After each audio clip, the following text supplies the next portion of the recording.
Welcome to today's episode of People and Strategy. I'm your host, Mo Fatalbab, President of International Facilitators Organization. People and Strategy is a podcast from the SHRM Executive Network, the premier network of executives in the field of human resources. Each week, we bring you in-depth conversations with the country's top HR executives and thought leaders. For today's conversation, I'm excited to be joined by John Barrand, CHRO of the Utah government. Welcome, John. Thanks, Mel. It's great to be here. Great to have you with us, John. John, I want to start with your journey and how you got into your role as CHRO. Sure, no problem. I often have to start with way back when. And I would say that the most impressionable years of my life in the Boy Scouts of America and working in the retail environment, AKA being a server in a restaurant to get some college spending money, were probably some of the most impactful reasons and jobs for me becoming an HR professional. I learned that I loved solving complex human problems. I learned that I loved finding the best opportunity for to get discretionary effort out of employees. I didn't go down the restaurant management site, but instead went and got my MBA at Purdue University, ended up securing a gig with Procter & Gamble, and dabbled around the Midwest for a while, worked a private equity gig, and opened up a few more restaurants. I've opened up 25 restaurants in my life, none of it being my dollars. And I think there should be a law run that every person who ever works in the American workforce needs to work either retail or restaurant. It teaches you a lot about customer service and typically with really low margins. So again, really important learning points for me. I moved to Utah. I don't have family or relatives here. I moved to Utah to be the head of HR for Backcountry. It's an e-commerce retail company up in Park City. I do have my family in Idaho, so a short 6-hour drive away. It was nice to get back closer to family. But I started dating a girl who lived in the UK in 2018. Spent a lot of time in the UK, thought we were moved in the UK, secured a job, and was about ready to really change my life. And on a Saturday night, I was walking out of Thai food here in Salt Lake City, and I got a call from a guy named Spencer Cox. And I didn't know who it was. He had just won the governorship for the state of Utah and was looking to build his cabinet. And I said, I don't think you know me. I just came from Cook County, Illinois, and may not have some of the same standings. Or he goes, team of rivals. And we had a real robust conversation about what he wanted to do in what is typically known as a bureaucratic and slow-moving institution, state government. He gave me a long leash. I had to turn down another job to come be his chief HR officer. And I'll tell you, I work for a politician, but I'm not in politics. And it's been wonderful to be able to develop, deepen, and modernize state government. I've enjoyed the ride. I still like to say, Mo, I'm an aspiring CHRO, so I've still got a lot to learn. And the public sector is really different in relation to private. So engaging with colleagues in the executive network has been wonderful to groom and to teach me to be a stronger leader. It's been a wonderful 4 years. Well, first of all, I want to go back to this retail experience you mentioned, which I've had myself. And I would say another thing you learn in that environment is humility, which you have displayed already in what you've shared with us. So thank you for that. Of course. Yeah. So the other thing that obviously we're going to dig into here is the Disagree Better initiative. So how did you get into that? And maybe tell us that backstory. Yeah, very good. I'll parlay Governor Cox's introduction. And I know we're starting heavy in politics, but I assure you will get out of it. But it's my CEO. My CEO is the governor of the state of Utah. And he was running in his gubernatorial campaign in 2020. And that was a really tricky year for America. We all know it. We all quote it. The summer of the George Floyd murder. COVID had alienated Americans. There was not a lot of distraction that as everything became critical in reaction, meaning how we handled COVID, how personally we reacted to COVID. Governor Cox had spoken publicly about all this, and he was on his campaign trail, and he continuously was told that he would widen the gap if he used contempt as a tool. Right? So why don't you get in there and polarize? And we've been sensing that as common citizens, as citizens in America, right? We've sensed this consent. He spent time referencing readings from Brian Stevenson, the Equal Justice Initiative, Just Mercy, if you will.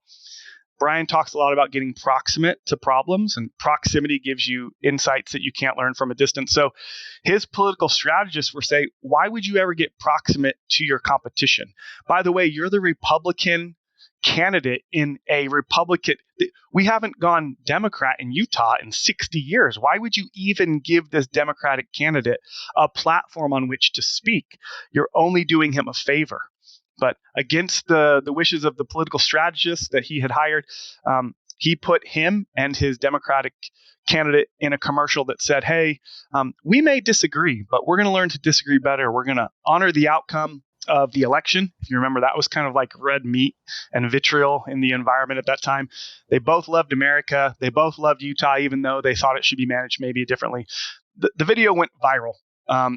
I actually think I heard about it in the UK when I was meeting with him. I remember thinking about it. They sent it to the Stanford Polarization Lab, and they found that when you put the competition in the same room, you can depolarize, or you can lower the temperature of the vitriol. And so he then became, and I know this is somewhat long-winded, he then became the chairman of the National Governors Association. And what that is all 50 governors get together on a quarterly basis, typically in DC, right? And they talk about how they can, as governors, actually do some work to progress things. And he became the chair on his second year as governor. Now, typically, the chair has an initiative, and they talk about the high cost of housing or energy or right land, how they deal with land. But he always said you can't solve the world's biggest problems if they all hate each other. So instead of going after healthcare or housing, he launched the Disagree Better initiative, and that opened a ton of doors with us. We've had over 25 governors create the same messaging, these PSAs that we've done.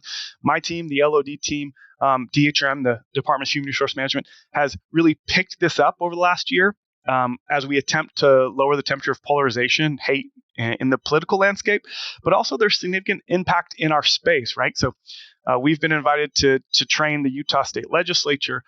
We talk about Disagree Better even in our correctional facility. We recently just wrapped up his initiative that had a visit from Matthew McConaughey, who said we need to take the microphone back from the extremes. And also President Zelensky from the Ukraine showed up for a few minutes and talked with us. So we've had a lot of success with Disagree Better. And that kind of liaises and parlays where I came from and how we got here to talk about Disagree Better.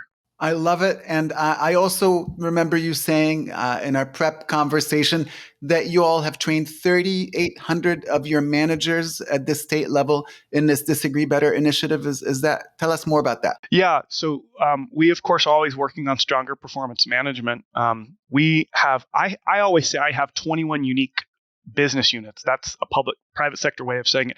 Our business units are public safety, workforce services, right? Health and human services. Each one of them, of course, have their hierarchy and managers. They're all very different business units. They're all very different agencies that serve very different parts of the public. We have 3,800 managers and 22,000 employees.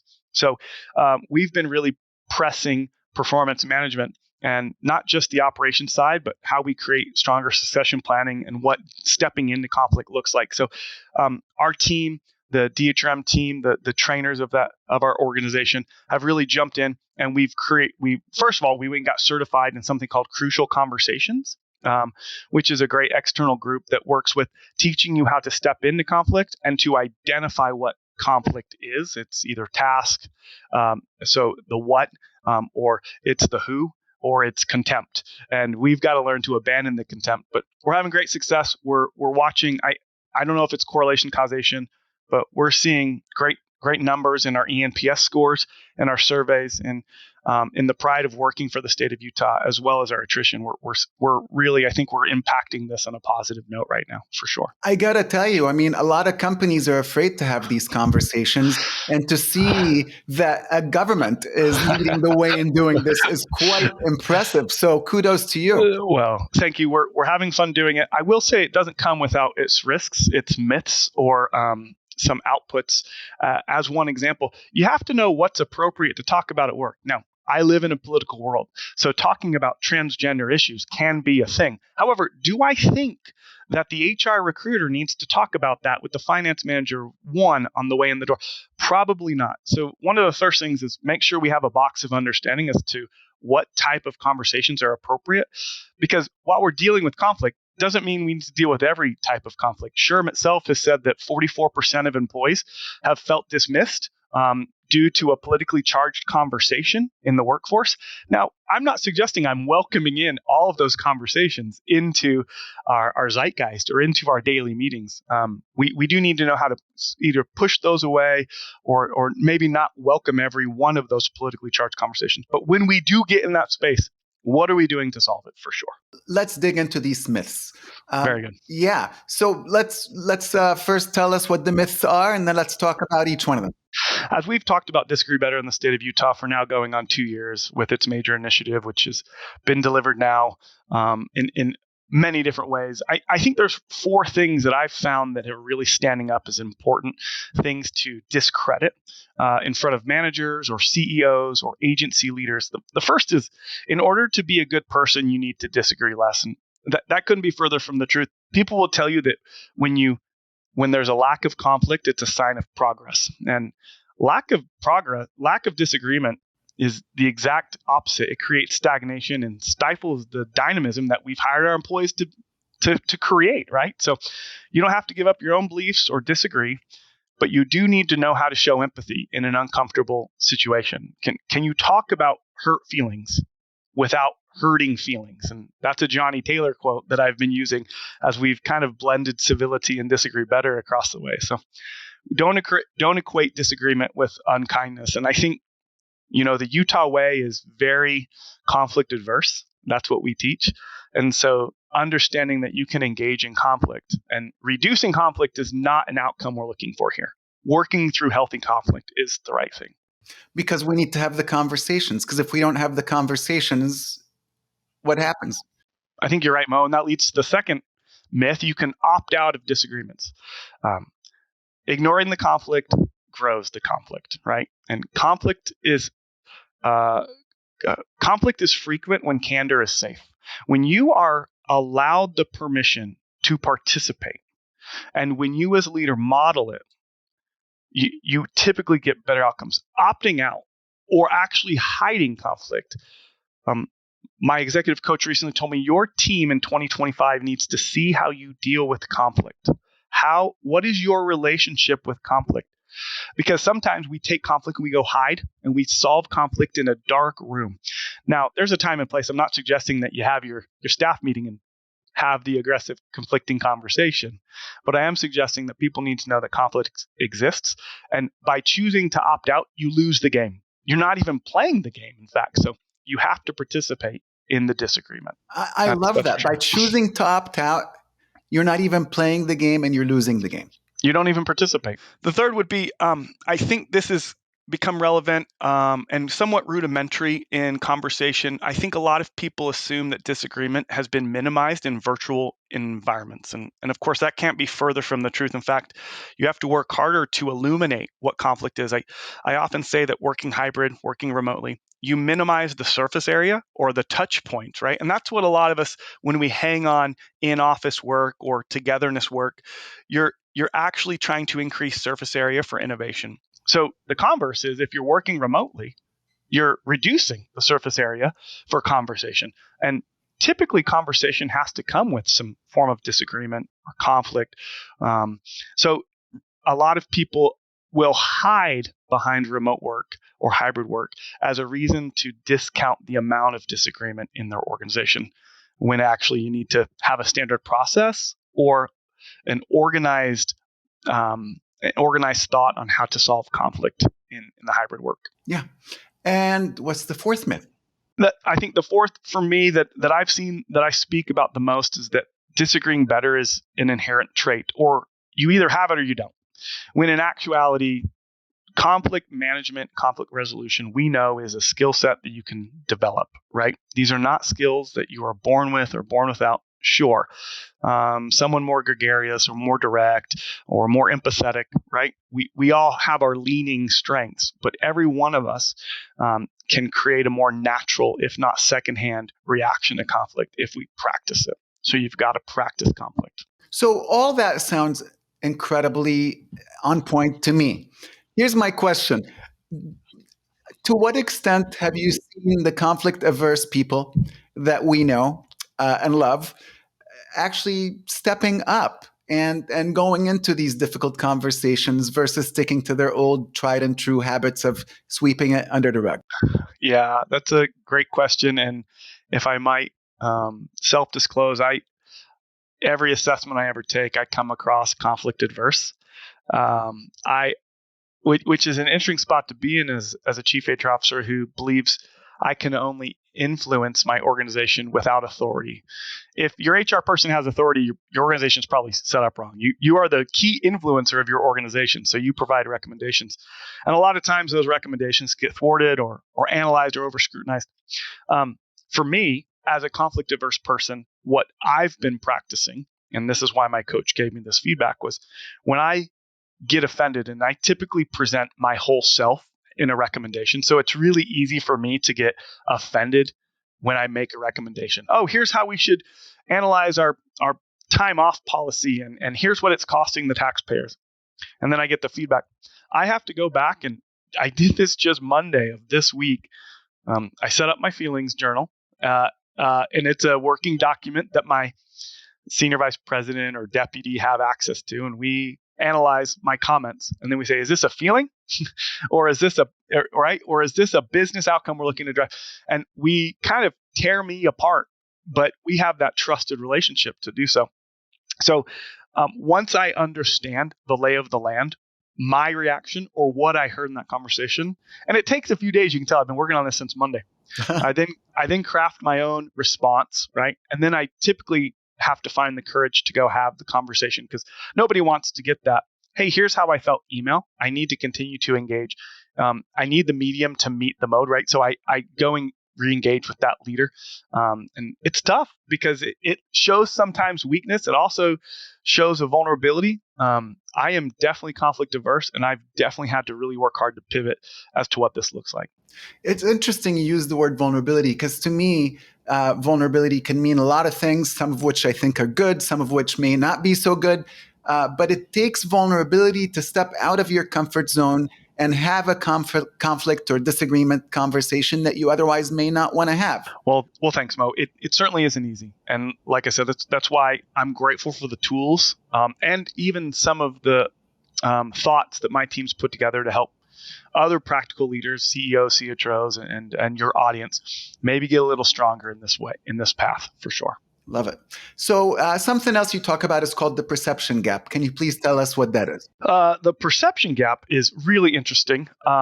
It actually is identified as what you think the other person knows. So let's talk about political party, because it's really easy right now. Democrats and Republicans, we all know there's some vitriol in that space, regardless of what side you typically sit on.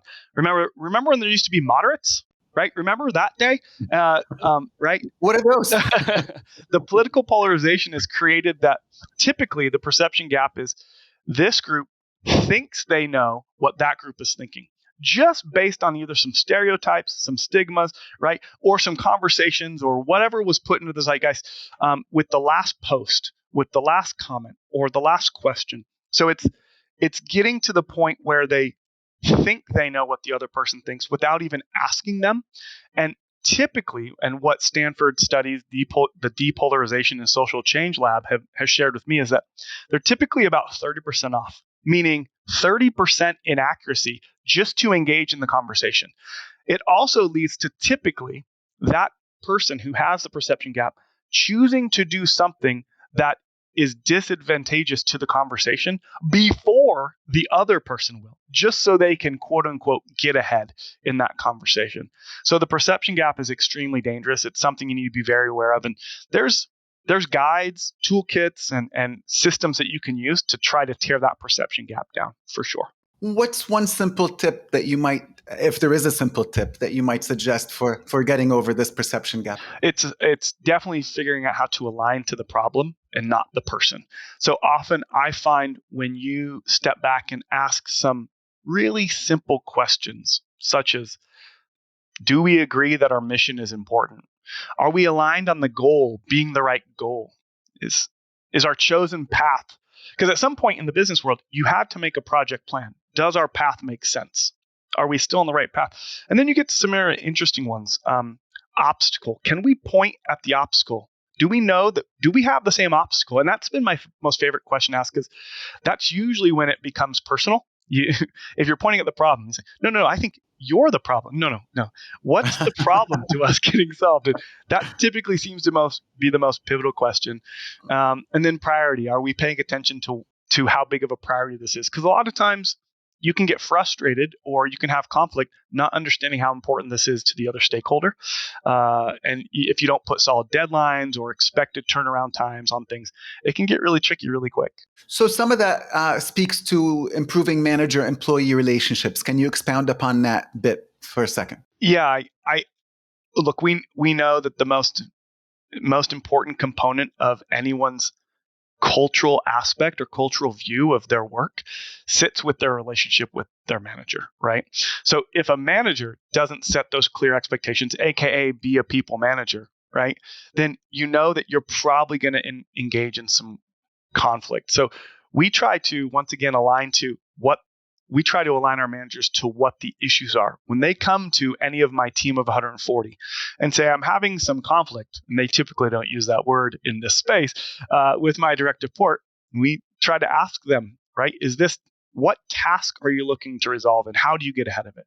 Or is this a who problem? Are you actually in a space where you disdain them based on the views of something that they have that's not relevant to the work, right? So you separate the what and the who. And then, like I said earlier, oftentimes you find that there's some form of perception gap or contempt in the space. And we have crucial conversations, I think I mentioned earlier. We have the alignment pyramid, and we have other little scenarios to make sure that our managers are setting up for success to engage in a healthy or step into conflict versus stepping around it, for sure. And the alignment pyramid is are we aligned on the mission and the goals? Is that right? Yeah, I kind of walked us through that for sure. Yes, you did. Yeah. Thank you. Yeah. Thank you. So what about the need to be liked? How does that impact all of this? Managers become managers to ultimately become leaders of people. And leading people has to include, and there's a lot of research in this space, some form of respect, which we often pervert into likability. There's either the authoritative likability or there's the friend likability. And generations of employees are learning that likability is becoming seemingly more important for managers. I'm a first-time parent. I've got a 2-year-old and a 6-week-old. You want to talk about likability? Try to get a 2-year-old to eat a healthy dinner, right? But I do engage in that relationship differently than I do with my team of 140, right? You can engage in the disagreement with respect that's valued in that space, and you don't have to let go of quote unquote friendships, or you don't have to lose your seat at the lunch table with them. It can be challenging for executives. We know there's a loneliness epidemic of executives, right? Who do you engage with? Who do you vent with? How do you have a rough day when you can't talk to your downline, right? Your title often comes with preconceived notions of authority and formality, but you have to let go of being liked in all of your conversations in order to drive stronger business outcomes. Beautiful. Yeah. Is that easy to do? No, absolutely not. Absolutely not. As someone who gets the dopamine hit off of every like on Instagram, man, that's really challenging, isn't it? It's challenging. It's challenging. John, what a great conversation. So what's one piece of advice that has shaped your work or personal life the most? Thanks, Mo. I've heard you ask that question to your audience or to your participants before.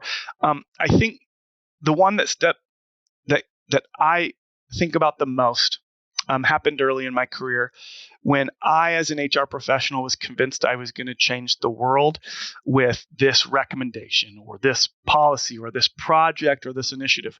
And my senior leader didn't warm up to it as much as I thought. And in a moment of kind of despair, I'll use that word, I was in a tough spot. One of my HR guys at the time said, every organization gets the HR they deserve. And I've always thought that was to be really, really important to remember, because while I am an HR champion, I also am a business outcome leader who tries to drive great things for the 22,000 employees that I'm lucky enough to serve right now. But they will only get the HR that they deserve. And that can come across as a negative connotation, but when your CEO or your governor gives you the long leash to stand up performance management or introduce pay for performance, you know that they're getting the HR that they deserve. And I've found that to be true in the majority of the roles I've had. Thank you, John. And that's where we'll end it for this episode of People and Strategy. A huge thanks to John Barrand, CHRO of the Utah government. You can follow the People and Strategy podcast wherever you get your podcasts. Also, podcast reviews have a real impact on podcast visibility. So if you enjoyed today's episode, leave a review to help others find the show. Finally, you could find all our episodes on our website at shrm.org/podcasts. Thank you for listening and have a great day.